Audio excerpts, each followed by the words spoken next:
C'est-à-dire qu'il y a très peu d'Africains qui rêvent de tuer tous les Blancs du monde pour tout ce qu'on a vécu, par exemple. On continue d'être accueillant, on continue de vouloir juste au final vivre une vie où on ne dérange personne, en fait. Et ça, c'est une valeur énorme. C'est pas parce qu'on est naïf, c'est parce qu'au fin fond de notre ADN, quelque chose nous dit que changer la couleur de la violence n'est pas la clé. Il a décidé de révolutionner l'industrie du jeu vidéo en Afrique. Mesdames et messieurs, nous avons le plaisir et le privilège de recevoir aujourd'hui Olivier Madiba, CEO de Kiro Games. Vous êtes sur la chaîne Wonder Show, la chaîne sur laquelle nous mettons en avant des personnes qui accomplissent de belles choses, qui ont de beaux projets, de belles initiatives au quotidien. Ensemble, aujourd'hui, nous allons parler de son parcours, nous allons parler d'entrepreneuriat, nous allons parler de leadership. Ce sera intéressant, ce sera du Wonder Show. On se donne rendez-vous juste après le générique. À tout de suite.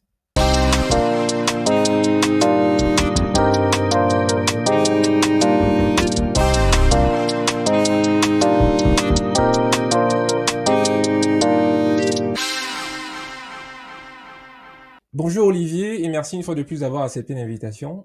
Bonjour Kevin et merci de m'avoir invité. Est-ce que tu peux te présenter pour ceux et celles qui ne te connaîtraient pas, s'il te plaît? Alors, je suis Madiba Olivier, Camerounais de 37 ans. Avant, je disais jeune Camerounais, mais c'est fini. Donc, Camerounais de 37 ans et je suis né à Douala. Euh, j'ai un frère, une sœur qui sont jumeaux. Aujourd'hui, j'ai été formé essentiellement au Cameroun, à 100% littéralement au Cameroun. Liberman, Saker, Jos, ensuite l'université de Ngouakele. Et aujourd'hui, je suis connu pour être le créateur du premier studio de jeux vidéo au Cameroun depuis 2013, donc c'est 10 ans, mine de rien, cette année. Une start-up qui tient 10 ans au Cameroun, il n'y en a pas beaucoup. C'est un gros parcours et je suis marié et papa de 2 enfants très, très, très dynamiques. Donc Su- voilà. Super, merci pour cette présentation. En parlant justement de parcours, est-ce que tu aurais des étapes clés qui t'ont marqué dans ton parcours? Ouf. Je crois qu'en fait, Kero Games, on aura un biopic Netflix qui sera très intéressant d'ici 10, 15 ans, 20 ans, j'espère. Alors, si je devais donner le parcours de Kero Games, c'est quoi? Ça commence en 2003, juste pour que vous ayez une idée, donc 20 ans. Il y a 20 ans, j'ai 17 ans. Waouh, On rêve de faire dans le jeu vidéo, mais évidemment, on a 17 ans, on est en Afrique, donc on fait quelque chose d'amateur. Orion d'ailleurs commence comme ça, c'est un projet amateur dans une chambre d'étudiants de Mwakele avec 2 amis. Le temps passe, on se forme dessus, on s'amuse dessus, on va dire, mais ça me sert aussi de projet pour ne pas mourir techniquement parce que je trouvais que les projets scolaires n'étaient pas assez ambitieux pour moi souvent et je voulais progresser informatiquement. Donc faire un jeu vidéo amateur, pour moi, c'était une façon de rester sharp, si je peux dire ça comme ça. Maintenant, 2013 avance rapide, 10 ans plus tard, j'ai ouvert une start-up dans le web. Madia, elle s'appelle. C'est en fait dans les tentatives de marché public qu'on n'arrivait même pas à avoir à l'époque. Euh, donc, je m'apprête à arrêter l'entrepreneuriat, mais quelque chose me dit, si tu dois arrêter l'entrepreneuriat, essaye ton vrai rêve. Et long story short, en une année, donc de 2012 à 2013, dans un parcours qui, moi, si on m'avait dit qu'on pouvait faire ça, j'aurais pas cru dès le début, mais c'était vraiment une succession de choses où tu fais un pas après l'autre, une porte se ferme, une porte s'ouvre. On ouvre le premier studio de jeux vidéo au Cameroun avec plein de petits échecs quand même en route. On a raté on avait raté un Indiegogo parce qu'à l'époque on était non-name et autres, donc tout le monde était convaincu qu'on était une arnaque qui ouvrait pour voler l'argent des gens. Je ne sais pas si tu visualises, hein. Tu as un projet, tu viens le mettre sur Internet. Déjà au Cameroun, on dit que c'est forcément une escroquerie, c'est encore des gars qui veulent voler l'argent du pays. Hors du Cameroun, c'est oh mon frère, vous n'avez jamais fait un jeu, vous voulez faire un truc, c'est forcément une arnaque nigériane. Donc on a eu ça qu'on a affronté. Quand on a ouvert, c'était encore des paris de ouais, dans 2 mois ça va fermer, ils croient que quoi, machin, machin. Finalement, notre premier jeu sort 3 ans plus tard, Orion, l'héritage des Coriodan. Succès critique, on est dans du 7 sur 10 de moyenne générale dans le monde, avec du 10 sur waouh. 10, 9 sur 10 sur l'histoire et la musique. Donc les gens nous donnent du 10 sur 10 partout, les gens sont unanimes. Ils disent qu'on a écrit une des meilleures histoires du jeu vidéo de l'époque. On nous compare de Witcher, on dit vraiment, on nous dit même qu'on doit donner des leçons d'écriture Ubisoft, c'est pour te dire. Donc beaucoup de testeurs disaient ça, que ouais, il y a des gros AAA qui n'atteignent pas ce niveau-là. Mais le jeu n'est pas un succès financier parce qu'on était fauché en marketing, comme c'était pas permis. Et voilà, notre éditeur de l'époque lui-même manquait d'expérience. Aujourd'hui, c'est un gros éditeur, mais à l'époque, on était ses premiers essais, on va dire, parmi ses premiers essais. Donc, tu imagines le moral, parce que à ce stade, c'était 10 ans de ma vie, littéralement, qui n'avait pas donné. Donc, le moral est à plat. Je me dis, voilà, c'est un échec et tout. Et là, je suis retenu pour le YALI. Je sais pas, tu connais le programme YALI, Ouais, le je connais le programme programme YALI. lancé par Barack Obama. Voilà, le programme lancé par Barack Obama. Euh, et quand je vais là-bas, pendant toute la formation, moi, je suis déprimé parce que je me vois comme un échec, un imposteur. Tu vois, le truc où tu te dis, tu as toute la petite reconnaissance dans les magazines, mais tu te dis, gars, au final, on n'a pas fait 1 million de ventes, on survit à peine, donc je suis une merde, littéralement. Et c'est une dame là-bas qui nous fait réaliser que aucun leader n'a jamais réussi ce qu'il voulait faire au début, mine de rien. Que Barack Obama était venu en mode, il allait tout changer. Socialement, il n'a pas réussi. Mandela voulait créer l'égalité absolue, il n'a pas réussi. Sankara voulait émanciper le Burkina, l'Afrique, il n'a pas réussi. Donc, elle nous a fait réaliser qu'en réalité, le leadership est une tâche très compliquée pour quand tu es de ton vivant et que tu n'arriveras jamais à la terre promise. Même Moïse ne l'a pas vu d'ailleurs. Et que en réalité, le seul truc sur lequel tu dois te juger, c'est à quel point les gens avec qui tu as bossé pourront dire que tu as tout donné ou pas. C'est-à-dire, est-ce qu'ils t'ont vu manquer à un de tes devoirs de dynamisme et autres? Est-ce que tu as pris des décisions égoïstes? Est-ce que? Et que quand vous arrivez et que vous faites un pas, rien, tout n'est pas à jeter.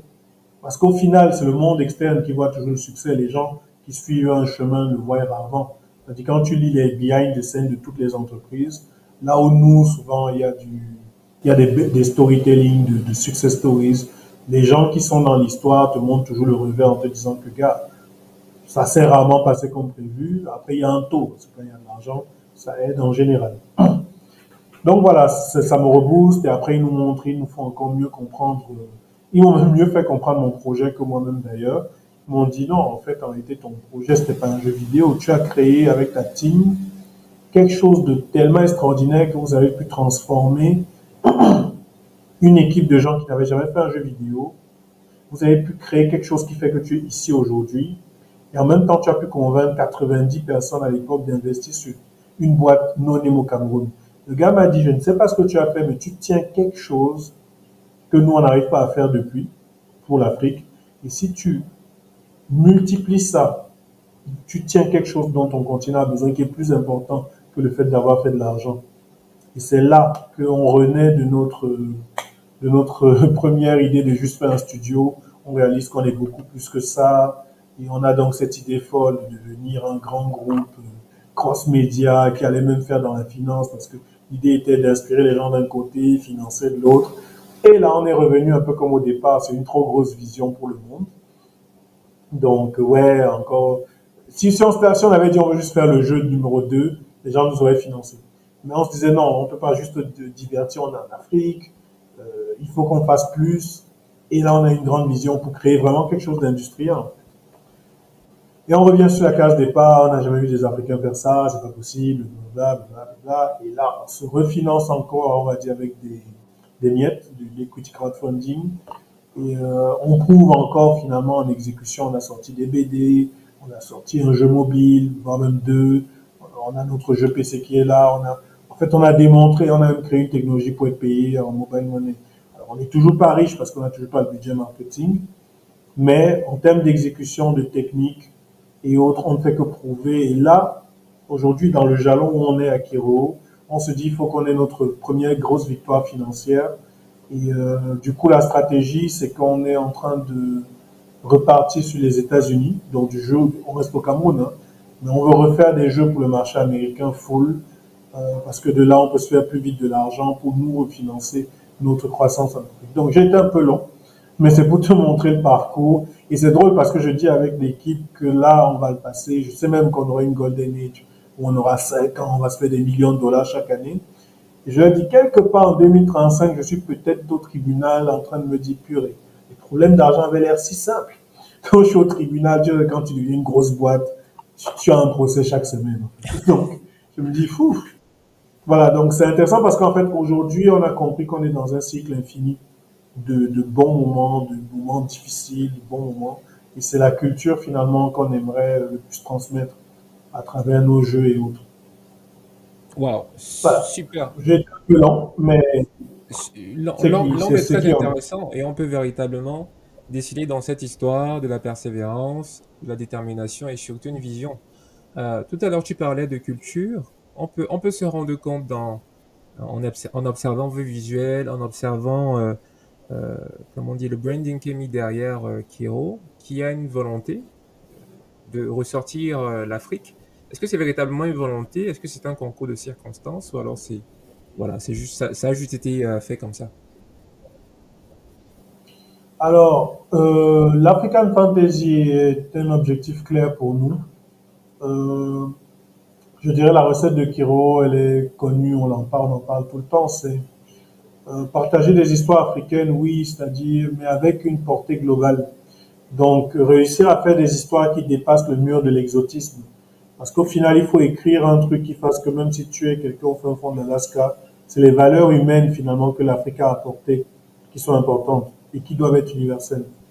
Donc j'aime bien dire que quand les Européens font une histoire dans un jeu, un film, vous ressentirez beaucoup l'influence de la chrétienté. Parce que ça tournera beaucoup autour de prophéties, d'élus, d'apocalypse, de rédemption d'une manière ou d'une autre. Voilà. Où vous sentez leur inspiration médiévale, de leur passé avec le côté les seigneurs et le peuple. Quand vous allez au Japon, vous verrez beaucoup le traumatisme de la bombe nucléaire. Donc ça tourne beaucoup au fait d'éviter une explosion ou d'avoir une plus grande explosion que le méchant. Et aussi une culture sur le don de soi, la volonté au-dessus de toute chose, qu'ils essaient, qui est au fin fond de leur culture. Tu vas aux États-Unis, ça tourne beaucoup autour de libérer le monde avec un fusil, on va dire, de poser la démocratie, la liberté et tout ça. Donc, chaque peuple, finalement, essaie d'apporter quelque chose qu'il a, qui est ancré en lui et qui veut partager à travers sa création. Donc, nous, quand on lançait Orion et l'African Fantasy, on se disait, qu'est-ce que l'Afrique a à offrir? On a 400 ans de souffrance non-stop, ça tout le monde le sait. Donc on va pas faire un énième truc où on se plaint de l'esclavage, des Noirs qui souffrent et des Blancs méchants et tout ça. On s'est dit non, il faut qu'on aille plus loin que ça. On est peut-être 400 ans de souffrance, mais c'est surtout 400 ans dans lesquels on continue de vouloir être de bons êtres humains. C'est-à-dire qu'il y a très peu d'Africains qui rêvent de tuer tous les Blancs du monde pour tout ce qu'on a vécu, par exemple. On continue d'être accueillant, on continue de vouloir juste au final vivre une vie où on ne dérange personne, en fait. Et ça, c'est une valeur énorme. C'est pas parce qu'on est naïf, c'est parce qu'au fin fond de notre ADN, quelque chose nous dit que changer la couleur de la violence n'est pas la clé. Et en réalité, c'est finalement ça qu'on met dans nos histoires. C'est comment est-ce que tu arrives à véhiculer cet humanisme au monde alors que tu commences étant le plus faible, que tu n'as pas les indicateurs de puissance de l'ère actuelle. Et c'est littéralement l'histoire et l'héritage des Coriodanes. Comment tu changes un monde que tu n'as pas compris assez tôt. Et il y a une énorme symbolique sur la quête de notre génération aujourd'hui parce que si je devais dire l'Afrique, c'est quoi? C'est un peuple qui est déconnecté des enjeux géopolitiques pendant un moment. Parce qu'on a été connecté à ça, mais quand à un moment on s'est déconnecté de ça, on a raté plusieurs siècles d'évolution autour de nous. On se fait rattraper par ça. Au début, on est omnibulé par récupérer la liberté et l'indépendance, mais on ne comprend pas les règles du jeu.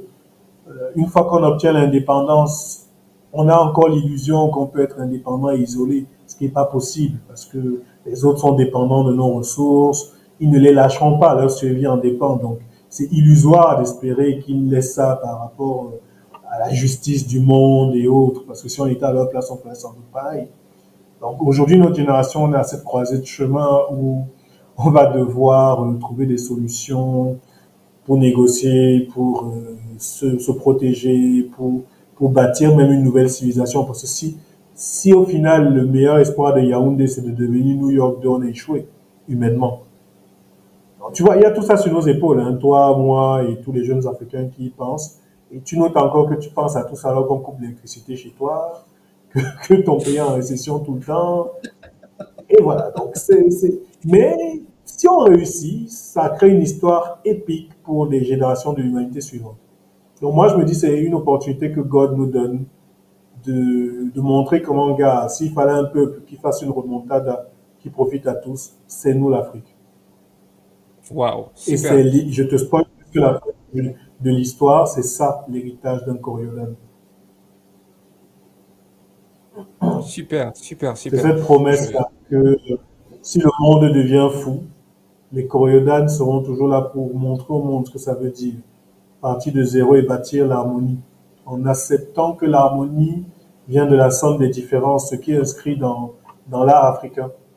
C'est-à-dire littéralement, tout notre art est un message caché de la sagesse ancestrale de gens qui ont été au top de l'humanité, parce qu'on l'a été à un moment, qui ont compris que, gars, la voix de la violence, de tout ça ne donne pas, et qui, en redescendant et en entrant dans des communautés peut-être plus cachées, et peut-être moins conquérantes, nous ont quand même laissé un message codé qui disait, les gars, quand le monde viendra et qui sera violent avec vous, rappelez-vous que vous pouvez créer l'harmonie en combinant les différences des gens.